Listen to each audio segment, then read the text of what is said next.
കേരളത്തിലെ നിയമസഭാ തെരഞ്ഞെടുപ്പിൽ LDF 110 സീറ്റുകൾ നേടുമെന്ന് മന്ത്രി PA മുഹമ്മദ് റിയാസ്. കേരളത്തിൽ ഭരണവിരുദ്ധ വികാരമില്ല. LDFന് ഒരു കോലുവിന്റെയും സ്ട്രാറ്റജി ഇല്ലെന്നും തെരഞ്ഞെടുപ്പിൽ ജനങ്ങളുടെ വിശ്വാസമാണ് പ്രധാനമെന്നും മുഹമ്മദ് റിയാസ് പറഞ്ഞു. എല്ലാ ജില്ലകളിലും എങ്ങനെയൊക്കെയാണ് മുന്നോട്ട് പോകേണ്ടതെന്നുള്ള കൃത്യമായൊരു പിക്ചർ വന്നു. 110 സീറ്റ് വിജയിക്കാൻ വേണ്ടി പറ്റും എന്നാണ് ഞങ്ങൾ പൊതുവെ കരുതുന്നത്. അതിൽ കോഴിക്കോട് ജില്ലയിൽ 13 സീറ്റും LDFന് വിജയിക്കാൻ വേണ്ടി പറ്റും. കോഴിക്കോട് ജില്ലയിലെ 13 സീറ്റും LDF വിജയിച്ചിട്ടുള്ള ചരിത്രം നമ്മുടെ മുമ്പിലുണ്ട്.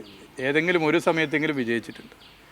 2021 നിയമസഭാ തെരഞ്ഞെടുപ്പിൻ്റെ ഫലം നിങ്ങൾ പരിശോധിച്ചാൽ 2 സീറ്റുകൾ 2016 UDF വിജയിച്ച 2 സീറ്റുകൾ LDF പിടിച്ചെടുക്കുകയായിരുന്നു ഈ ജില്ലയിൽ, കോഴിക്കോട് ജില്ലയിൽ.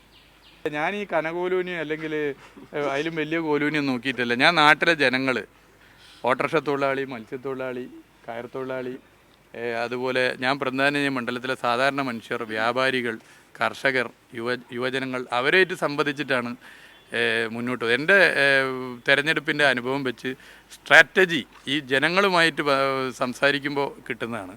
കനകോലും അല്ല ഏത് കോലും ആയാലും പബ്ലിക്കുമായിട്ടുള്ള ഇൻ്റർഫിയറൻസ് ആണ് പ്രധാനം.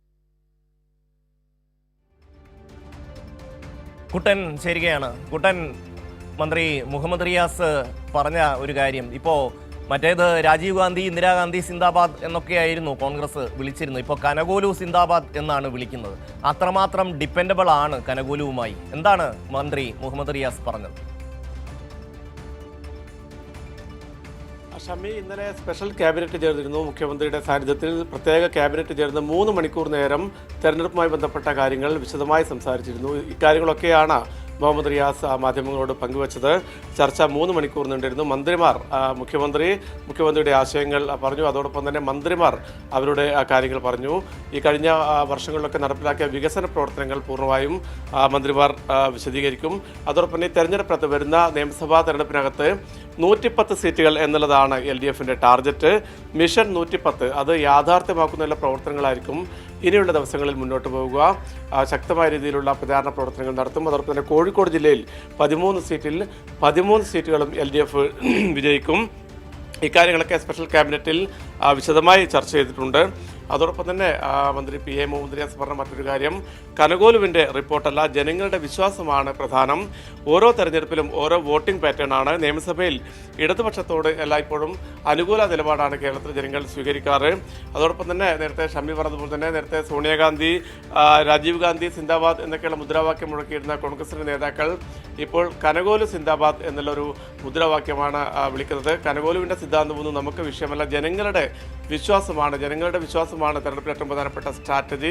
അത് ഇടതുപക്ഷത്തിനുണ്ട്. അതുകൊണ്ട് തന്നെ വലിയ രീതിയിലുള്ള വിജയം ഇടതുപക്ഷം നേടും. ഭരണവിരുദ്ധ വികാരമില്ല എന്ന് കോൺഗ്രസ് തന്നെ സമ്മതിക്കുന്നുണ്ട്, UDFന്റെ നേതാക്കൾ തന്നെ സമ്മതിക്കുന്നുണ്ട്. അതുകൊണ്ട് തന്നെ വരുന്ന തെരഞ്ഞെടുപ്പിലും വലിയ ഭൂരിപക്ഷത്തിൽ വിജയം നേടിക്കൊണ്ട് 110 സീറ്റുകൾ നേടിക്കൊണ്ട് 3ാം ഭരണത്തിലേക്ക് LDF വരും എന്ന ആത്മവിശ്വാസമാണ് മന്ത്രി PA മുഹമ്മദ് റിയാസ് പ്രകടിപ്പിച്ചത്. അതോടൊപ്പം തന്നെ വേപ്പൂരിൽ PV അൻവർ മത്സരിക്കുമെന്ന തരത്തിലുള്ള ചോദ്യങ്ങളൊക്കെ മാധ്യമപ്രവർത്തകർ ചോദിച്ചപ്പോൾ അവിടെ ആര് മത്സരിക്കണമെന്ന് തീരുമാനിക്കേണ്ടത് UDF ആണ്. UDFന് ജനാധിപത്യ സംവിധാനത്തിൽ ആര് വേണമെങ്കിലും മത്സരിപ്പിക്കാം എന്നും അദ്ദേഹം പറഞ്ഞു. ഷമ്മി, തീർച്ചയായും ജനങ്ങളുടെ വിശ്വാസമാണ് സർക്കാരിൻ്റെ പിൻബലം എന്നുള്ളതാണ് മന്ത്രി മുഹമ്മദ് റിയാസ് പറഞ്ഞത്. PV കുട്ടനാണ് വിശദാംശങ്ങൾ നൽകിയത്.